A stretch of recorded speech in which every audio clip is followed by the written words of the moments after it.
ബഹുമാന്യ പ്രേക്ഷകരെ, നമ്മൾ വിവിധ വിഷയങ്ങൾ ഇങ്ങനെ സംസാരിച്ചുകൊണ്ടേയിരിക്കുകയാണ്. ഈ വിഷയങ്ങൾ ഓരോന്നും എല്ലാവർക്കും പ്രയോജനപ്രദമാണ്. ചിലർക്ക് പ്രയോജനപ്രദമാണ്, ചിലർക്ക് അത് അത്ര താല്പര്യമില്ല എന്നുള്ള അവസ്ഥയുണ്ട്. അത് സ്വാഭാവികമാണല്ലോ. അപ്പോൾ അനേകം എപ്പിസോഡുകളായി, നൂറുകണക്കിന് എപ്പിസോഡുകൾ നമ്മൾ വന്നു കഴിഞ്ഞു. ഈ പ്ലാറ്റ്ഫോമിലും മറ്റ് പ്ലാറ്റ്ഫോമിലും. ഇപ്പോൾ മറ്റ് പ്ലാറ്റ്ഫോമിൽ കൂടുതലായി ചെയ്യുന്നില്ല, ഈ പ്ലാറ്റ്ഫോമിൽ തന്നെയാണ് കാര്യങ്ങൾ ചെയ്തുകൊണ്ടിരിക്കുന്നത്. ഇന്ന് സന്താന വിഷയമാണ് നമ്മൾ പറയാൻ പോകുന്ന കാര്യം. മനുഷ്യനും മൃഗങ്ങൾക്കും പക്ഷികൾക്കും എല്ലാം അവരുടെ കുഞ്ഞുങ്ങൾ, സന്താനം ഒരു വലിയ കാര്യമാണ്. നമ്മൾ ജീവിക്കുന്നതും പക്ഷിമൃഗാദികൾ അവരുടെ സന്താനങ്ങൾ അല്ലെങ്കിൽ കുഞ്ഞുങ്ങൾ ഉണ്ടായിക്കഴിഞ്ഞാൽ പറക്കമുറ്റേ അതിനെ കൊത്തി ഓടിക്കും. മൃഗങ്ങളും അങ്ങനെ തന്നെ. മുലകുടി മാറിക്കഴിഞ്ഞാൽ പിന്നെ അവരുമായിട്ട് ബന്ധമില്ല. മനുഷ്യനതല്ല. അവൻ്റെ സന്താനങ്ങൾ, അവൻ്റെ കാലം കണ്ണടയുന്നത് വരെ അവൻ്റെ കുഞ്ഞുങ്ങൾ, മക്കൾ, കൊച്ചു കുട്ടികളാണ്. അത് അച്ഛനമ്മമാരുടെ, മനുഷ്യന് മാത്രമുള്ളൊരു സ്വഭാവമാണ്. ആ ഓർമ്മശക്തി, കൊഴിഞ്ഞ ഇലകളുടെ പാടുകൾ അവശേഷിക്കുന്ന വൃക്ഷം എന്നാണ് എനിക്കതിന് തോന്നാറുള്ളത്. എല്ലാ വൃക്ഷങ്ങളിലും കൊഴിഞ്ഞ ഇലയുടെ പാടുണ്ടാവില്ല, അപൂർവം വൃക്ഷങ്ങളിലേ അത് കാണൂ. അപ്പം മനുഷ്യരെ സംബന്ധിച്ചിടത്തോളം സന്താന യോഗം എന്ന് പറയുന്ന അവസ്ഥ, നമ്മൾ ജാതകം നോക്കിയും നോക്കാതെയും വിവാഹം കഴിക്കുന്നു. വിവാഹം കഴിഞ്ഞാൽ ആദ്യകാലത്ത് തന്നെ സന്താനയോഗത്തെക്കുറിച്ചാണ് ചിന്തിക്കുന്നത്. ചിലരിപ്പോൾ വേണ്ട, കുറച്ചു കാലം കഴിഞ്ഞിട്ട് മതി എന്ന് പറഞ്ഞ് വെച്ച് താമസിപ്പിച്ച് പിന്നെ തടസ്സങ്ങളുണ്ടായി ഡോക്ടറും ഗൈനക്കോളജിസ്റ്റും ഹൈടെക് ആശുപത്രികളുമായി കയറി ഇറങ്ങി നടക്കുന്ന അവസ്ഥ. ചിലർക്ക് അങ്ങനെയല്ല, സന്താനയോഗം ഉണ്ടാകില്ല.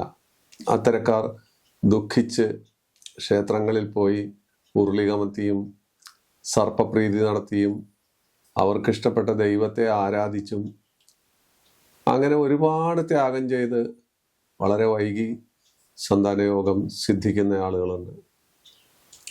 ഇത് നമ്മുടെ നാട്ടിൽ നടക്കുന്ന ഒരു പ്രക്രിയയാണ്.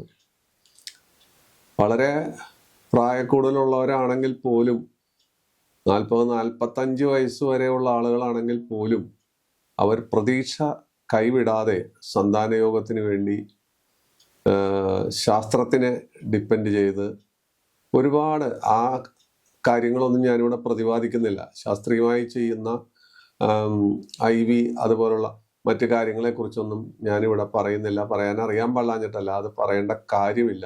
അങ്ങനെയെല്ലാം ചെയ്ത് സന്താനയോഗം സിദ്ധിക്കുന്ന ആളുകളുമുണ്ട്. അപ്പോൾ ഈ സന്താനയോഗത്തെ സംബന്ധിച്ച് നമ്മൾ പറയുമ്പോൾ എന്താണ് ഇതിൻ്റെ പിന്നിലുള്ള പരമാർത്ഥം?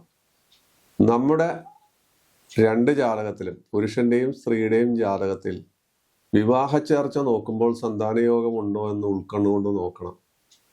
സന്താനയോഗം എവിടെയാണ് ഇരിക്കുന്നത്? 5-ാം ഭാവം കൊണ്ടോ 9-ാം ഭാവം കൊണ്ടോ ആണ് നമ്മൾ സന്താനത്തെ ചിന്തിക്കുന്നത്. അപ്പോൾ 5-ാം ഭാവവും 9-ാം ഭാവവും സന്താന ശൂന്യമാണെങ്കിൽ, അല്ലെങ്കിൽ സന്താന തടസ്സമുള്ളതാണെങ്കിൽ അത്തരം ജാതകങ്ങൾ തമ്മിൽ കണക്ട് ചെയ്യരുത്.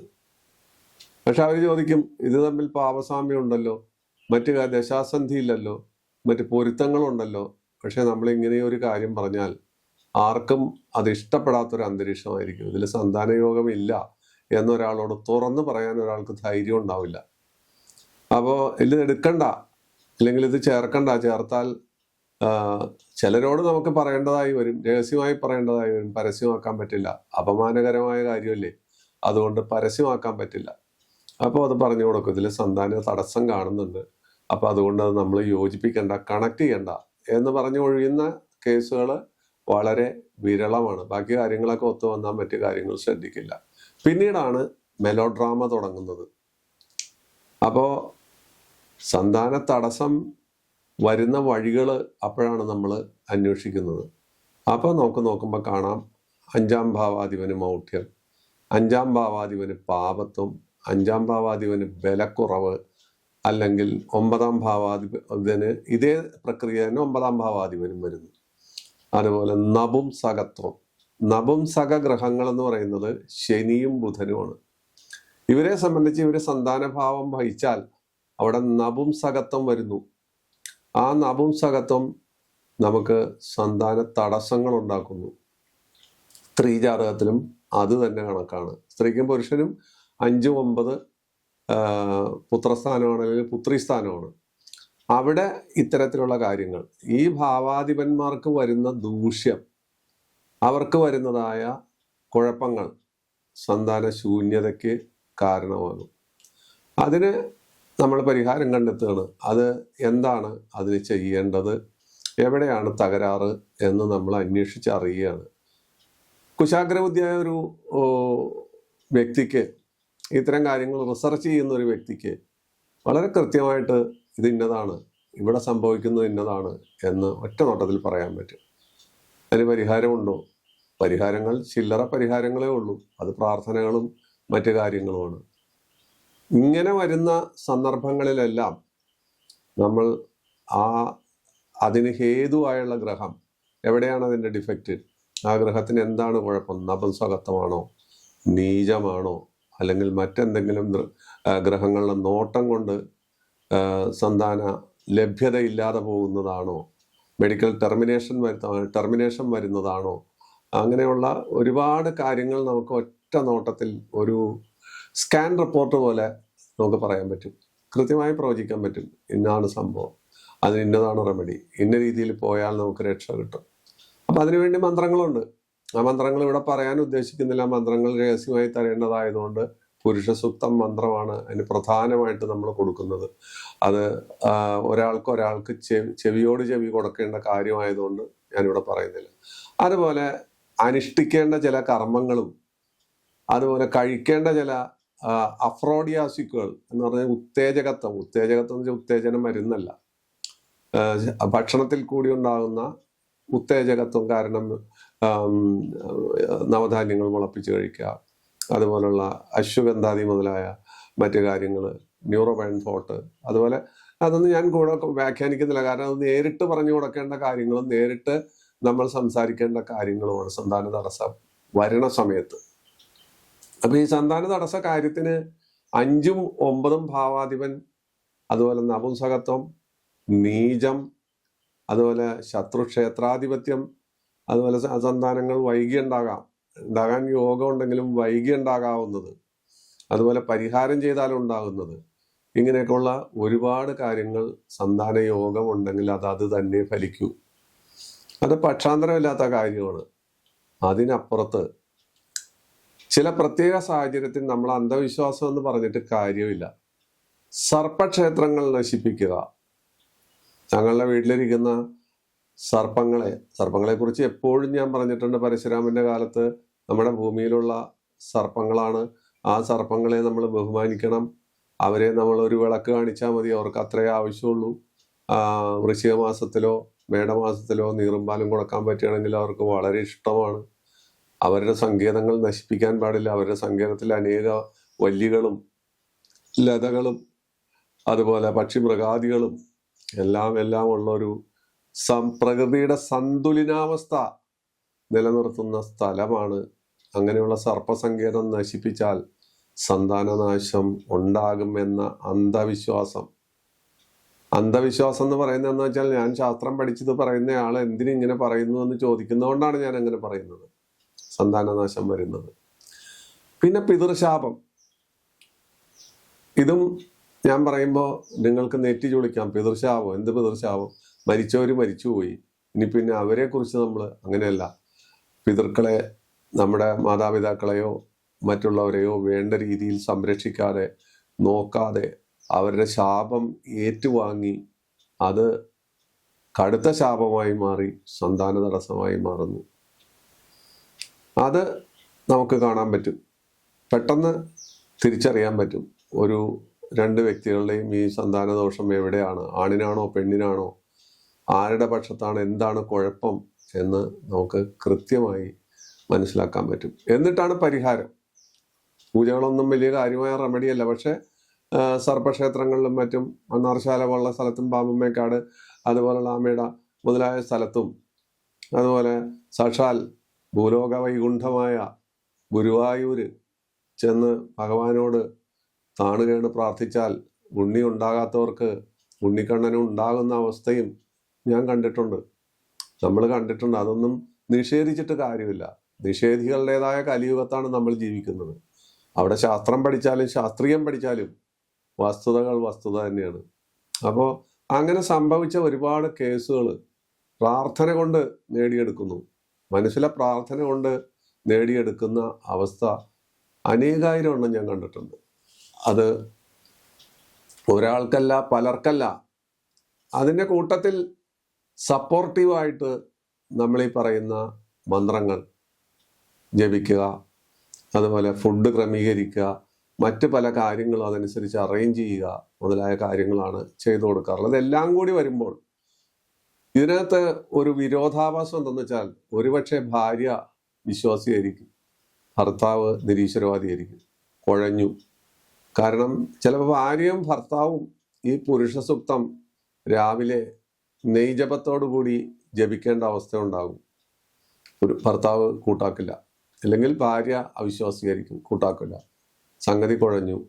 അവിടെ നമുക്ക് മുന്നോട്ട് പോകാൻ പറ്റില്ല. രണ്ടുപേരും ഓരോ മനസ്സോടുകൂടി ഈ പറയുന്ന കാര്യങ്ങൾ ചെയ്താൽ 40-ലധികം വയസ്സ് പ്രായമുള്ള അനേകം സ്ത്രീകൾ ഗർഭം ധരിക്കുകയും സന്താന ജന്മം നൽകുകയും ചെയ്ത കഥ എൻ്റെ മുന്നിലുണ്ട്.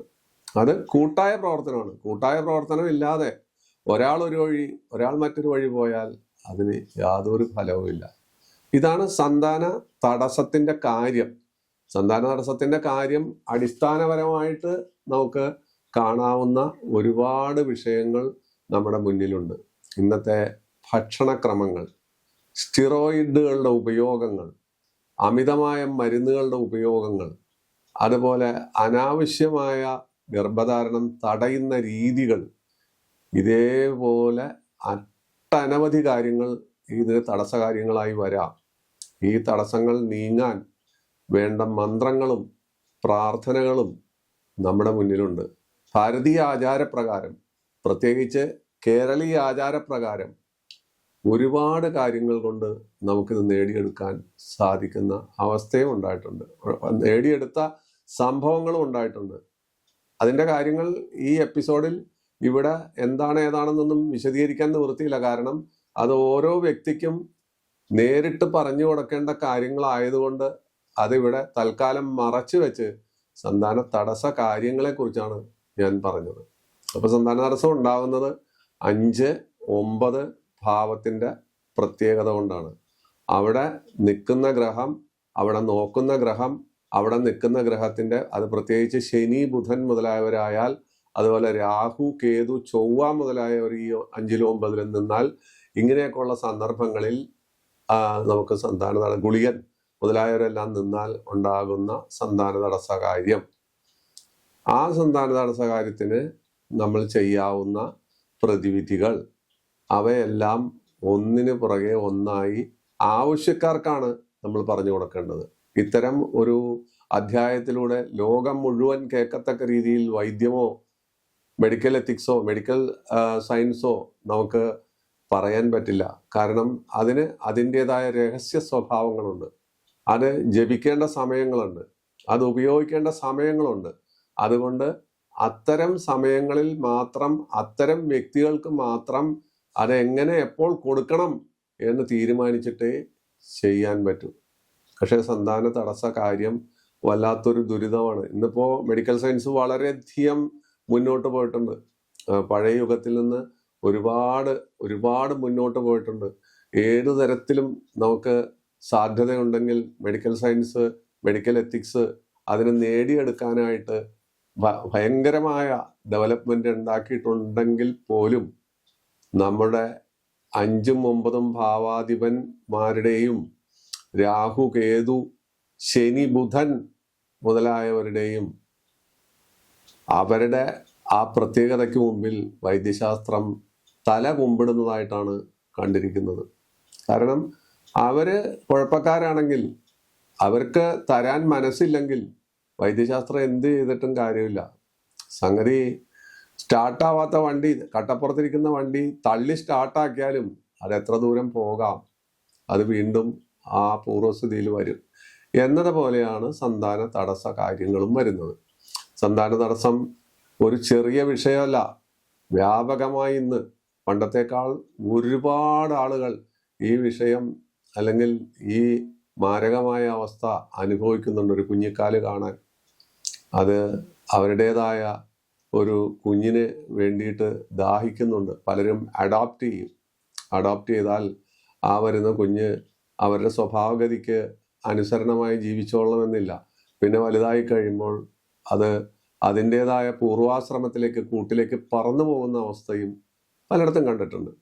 അത് അങ്ങനെ സംഭവിക്കൂ. കാരണം കുട്ടി അറിയാതെ പോവുകയാണ് എങ്കിൽ അതൊരു പക്ഷേ പഠിച്ച് വലുതായി ഉദ്യോഗമൊക്കെ ഭരിച്ച്, എന്നിരുന്നാലും ഒരു വേള ആരെങ്കിലും പറയും നിന്നെ അഡോപ്റ്റ് ചെയ്തതാണ്, നിന്നെ ദത്തെടുത്തതാണ് എന്ന് പറയുമ്പോഴുണ്ടാകുന്നതായ വികാരം ആ കുട്ടി മറ്റൊരു തരത്തിൽ നെഗറ്റീവായി പങ്കുവച്ച് കലാപഭരിതമാകുന്ന അന്തരീക്ഷമൊക്കെ കണ്ടിട്ടുണ്ട്. അപ്പോൾ ഇതൊരു ചെറിയ സബ്ജക്റ്റ് അല്ല, ഇതൊരു വലിയ സബ്ജക്റ്റാണ്. അപ്പോൾ ഈ വിഷയത്തെക്കുറിച്ച് ഞാൻ വളരെ ഹ്രസ്വമായി പറഞ്ഞതെന്ന് വെച്ചാൽ ഇത് വളരെ ബ്രോഡ് സ്പെക്ട്രം പറയാൻ പറ്റാത്തൊരു വിഷയമാണ്. പക്ഷേ ഈ ബ്രോഡ് സ്പെക്ട്രം പറയണമെങ്കിൽ ഓരോ വ്യക്തിക്കും വരുന്ന സന്താന തടസ്സ കാര്യങ്ങൾ എന്തെന്ന് മനസ്സിലാക്കി, എവിടെയെന്ന് മനസ്സിലാക്കി, ആരാണ് അതിന് ഉത്തരവാദി?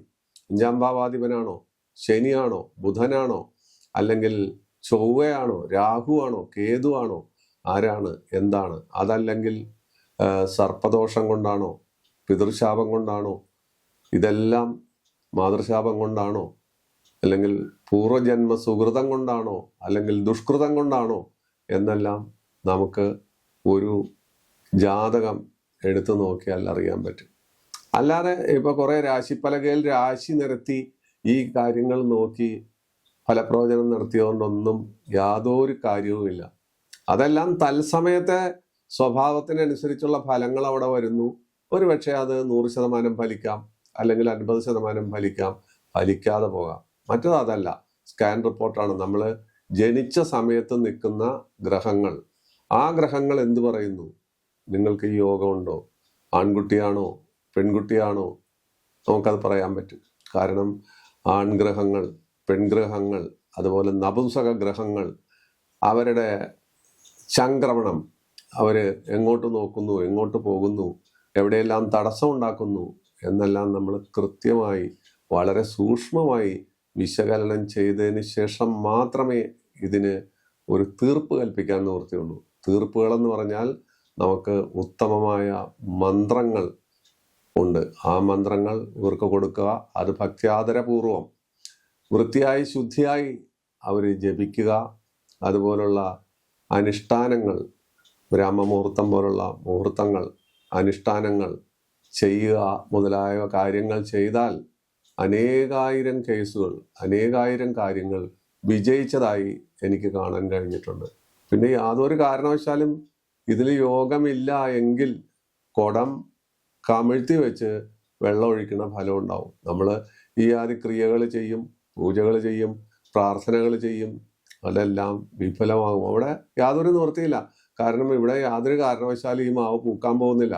ഈ മാവ് ജനിച്ച് വെട്ടി വിറകാക്കുന്ന കാലം വരെ അവൻ പൂക്കില്ല എന്ന അവസ്ഥയിലും ഉള്ള കേസുകളും ജാതകങ്ങളും നമ്മൾ കാണാറുണ്ട്. അപ്പൊ ഈ വിഷയത്തെക്കുറിച്ച് ഒരു ചെറിയ അധ്യായം, ചെറിയ ഒരു ഔട്ട്ലുക്ക് മാത്രമേ പറഞ്ഞിട്ടുള്ളൂ. ഇത് വിശദമാണ്. ഈ കാര്യങ്ങൾ ഒരു ജാതകം എടുക്കുമ്പോൾ ആ ജാതകത്തിൽ നിന്ന് വിഭിന്നമായിരിക്കും മറ്റൊന്ന്. ഒരു മനുഷ്യനെ പോലെ മറ്റൊരു മനുഷ്യനെ നമുക്ക് കാണാൻ പറ്റില്ല എന്നതുപോലെ ഓരോ ജാതകത്തിലും സന്താന തടസ്സം വരുന്നത് അനേക കാര്യങ്ങൾ കൊണ്ടാണ്. അതെന്തെന്ന് മനസ്സിലാക്കി അതിനു വേണ്ട പരിഹാരങ്ങളാണ് നമ്മുടെ മാർഗം. ആ മാർഗത്തിലേക്ക് എത്തിക്കാൻ സർവേശ്വരൻ സഹായിക്കട്ടെ, മറ്റുള്ളവരെ സഹായിക്കാൻ സാധിക്കട്ടെ എന്നുള്ള പ്രാർത്ഥനയോടുകൂടി ഈ അധ്യായം ഒരു തുടക്കമായി ഇവിടെ അവതരിപ്പിച്ച് തൽക്കാലം വിട പറയുന്നു. നന്ദി, നമസ്കാരം.